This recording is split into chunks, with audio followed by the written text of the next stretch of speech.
Hey, what's going on, everybody? Welcome back to Broku no Hero, and welcome back to another Black Clover video. Today's video, we're going to be discussing the Black Clover Guidebook, or data book, that was released over a year ago now. And this is basically volume 16.5. It's just a data book providing a bunch of information on the Black Clover series.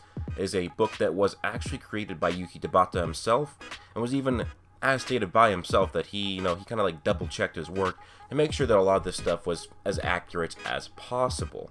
So this book does seem to be pretty accurate. I do want you to know that I have the German translation of the book. There is no English translation as of yet. Unfortunately, I don't know why Viz hasn't done it. I believe they don't actually have the complete rights to do it. I think that's the main reason, but I do have Google Translate, and now, of course, Google Translate is not a perfect translation from German to English. It is still very accurate, though. I have had people that do speak German say that the translations from German to English from Google Translate for this guidebook is actually pretty accurate. And now, so that's why I'm going to say that, take some of this stuff with a grain of salt, but it should and is pretty accurate. At least, it should be, at the very least, 95% accurate. So, but anyways, these are 10 facts from the Black Clover Guidebook, starting with number 1, and that is that we get a sort of Spirit Dive / Black Asta multiplier for the form. You know how there's the Super Saiyan form, it gives you a multiply for it. Now, we don't get an exact multiplier in the guidebook, but it does state that it does amplify Yuno's power many times when he transforms into the Spirit Dive form. So it's not just oh, it's a 50% increase, oh, it's not just a 2 times increase, it is many times. Now, usually people use many times as a 10 times boost for a good low ball, because many times can mean a lot more than 10. It's just somewhat of a vague number, and then we can just use that for the Black Asta multiplier as well, because, there are parallel forms. We basically see that whenever they transform into those, they both get similar power boosts, so we can both say, we can say for both, that Asta and Yuno get many times stronger when they transform.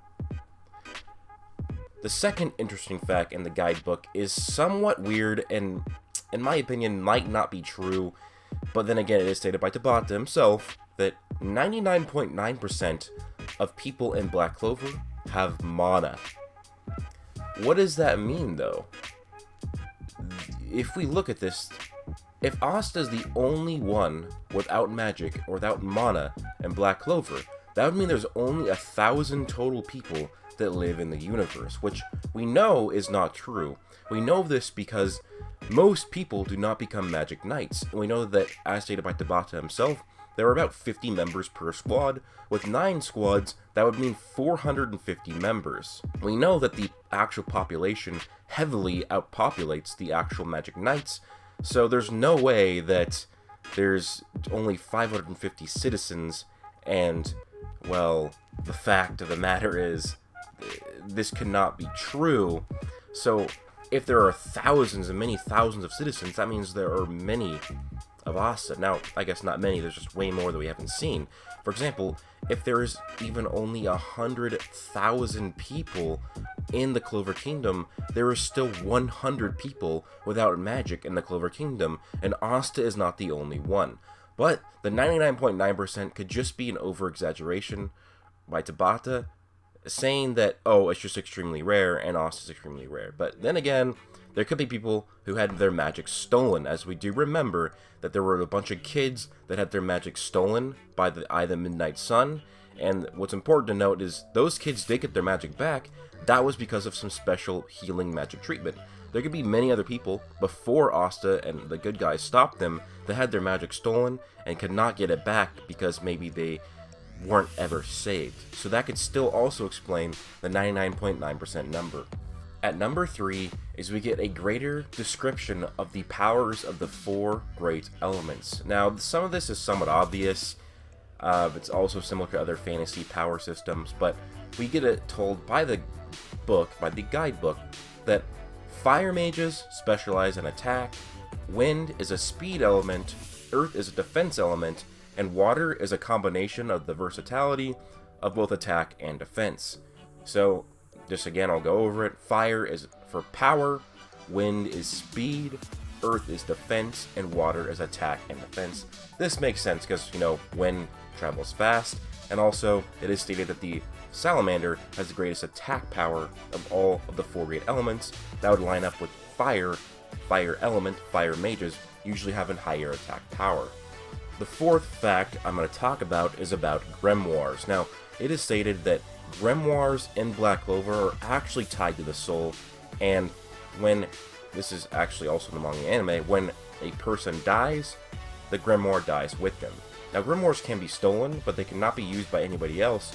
But another fun fact is that Grimoires can't be destroyed. That is really weird, because you would think that if you took some random peasant's grimoire and you were like a super powerful royal and you channeled all of your magic into an attack, you could maybe destroy the grimoire, but you can't. The only way to destroy grimoire is if you kill the person. Now, this leads into something I want to happen in this arc, is I want Asta to be fighting these spade guys, maybe one of the stronger ones, like of the Dark Triad, and he just completely takes away all of their morale and just puts fear into them by using Black Divider and destroying their grimoire.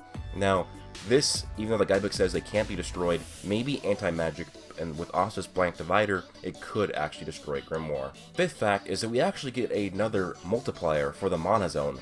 Mana Zone is not just a technique that lets you vastly expand where you can have your attacks from and have them attack from behind. It also is just an overall amp in your magical power. It is stated multiple times in the guidebook, further backs this up. You are borrowing nature's mana and pairing it with your own mana. Now, it is stated that it makes your attack stronger, and it makes your reactions and your mana sensings many times greater. Now, if it states you're getting stronger, and it's giving a many times multiplier on your reactions and your mana sensing, then it would be the same for your attack power and your speed. So when one uses Mana Zone, their speed, strength, durability, reactions, everything is amplified many times over. This makes Mana Zone an extremely important technique. We also remember that this is on top of Mana Skin, so you have your base form, then Mana Skin, then Mana Zone is many times on top of that. That is how it is worded in the guidebook, and this is something we need to take into account for how many multipliers Yuno would have. Yuno has Mana Skin, then Mana Zone, which is a many times multiplier, then Spirit Dive, which is a many times multiplier, then the L form, which is at least a 2 times boost, and actually is way greater than 2 times, we just can't quantify it. 2 times is the only quantifiable lowball we have. And then of course he gets his Amp form, which is we can quantify to be several times higher than that. So Yuno has so many boosts from his base form, and it kind of explains why base Asta is, in my opinion, better than base Yuno, at least at times in the Elf arc. At number 6, we get confirmation of Tabata using Norse mythology for inspiration for the story, as when you look at William's page in the guidebook and it shows the Great Mistletoe tree, it states that Tabata used inspiration from the Norse sagas and got the name Mistletoe for William Vengeance. Now, I just did a video on this, so you guys might not be surprised to see this. If you have seen it, then you already know, but Mistletoe is a great, famous, legendary sword from Norse mythology, and it even makes more sense that William has World Tree magic, and he has more Norse ties. At number 7, and this one has been theorized for fans for a lot, is that Nozel's Mercury is actually very, very toxic and gives him a huge advantage over enemies, because it is stated in the guidebook, if the Mercury enters a person's system, an enemy's system, they will die from toxic poisoning from the Mercury. So it basically states in the guidebook that a scratch is lethal. That is not good for enemies, because I mean, he's going to be stronger than most of his enemies, and if he goes against somebody who's only a little bit stronger than him, if that person is only a little bit stronger than Nozel, he should still be able to at least scratch them, and then his Mercury should be able to potentially go in there and poison him. The only thing we don't know is how long this poisoning does take into effect, and if healing magic would actually cancel or counter it. In my opinion, it probably could, because healing magic is really strong in Black Clover, but that's all we know, and that just makes Nozel a bit stronger than we already thought. At number 8, this is stated towards the beginning of the guidebook, and that is that the Golden Dawn is not only just at the time in the beginning of the series the best squad in all of the Clover Kingdom, but they have a more specific role in the Clover Kingdom, and that is that they are the best at fighting invasions from other countries. Clover Knights, they have a bunch of different roles, protecting the citizens, protecting the people in power from bandits, criminals, all that stuff, but there's also invasions, and the Golden Dawn is the best at fighting the other countries. This is specifically stated. I don't remember that being explicitly stated in the manga, so that's a good fact for Black Clover, is that the Golden Dawn are the best at fighting invasions from other countries. Number 9, and this has to do with one of the most important and famous characters in Black Clover, the Wizard King Julius Novachrono, and that is with one of his techniques that he actually does against Patri in their fight, is he's able to capture one of Patri's attack and then launch it back at him at a faster speed.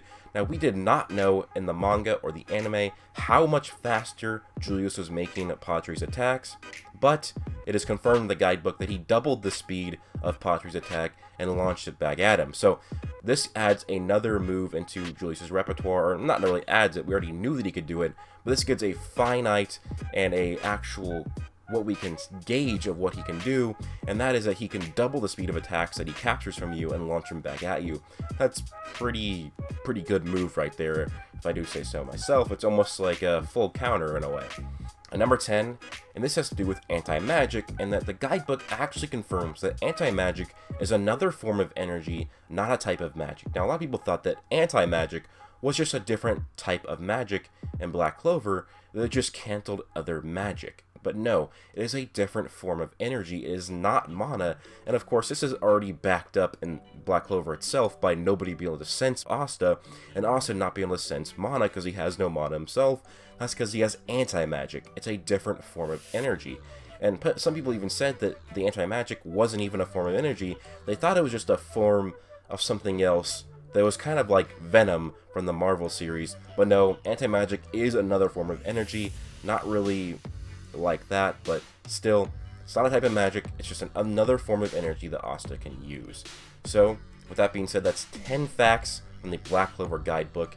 Let me know what you thought of this video. Did you learn anything? Let me know. Now, guys, I have not even gone through basically like a third of the book yet. There's going to be way more facts. So if you guys do really enjoy this video, then I will do another 10 more interesting facts from the Black Clover Guidebook if you do enjoy this. But with that being said, please do leave a like if you did enjoy. Comment your thoughts down below. Please leave a like and subscribe. Hope you guys all have an amazing day. Plus...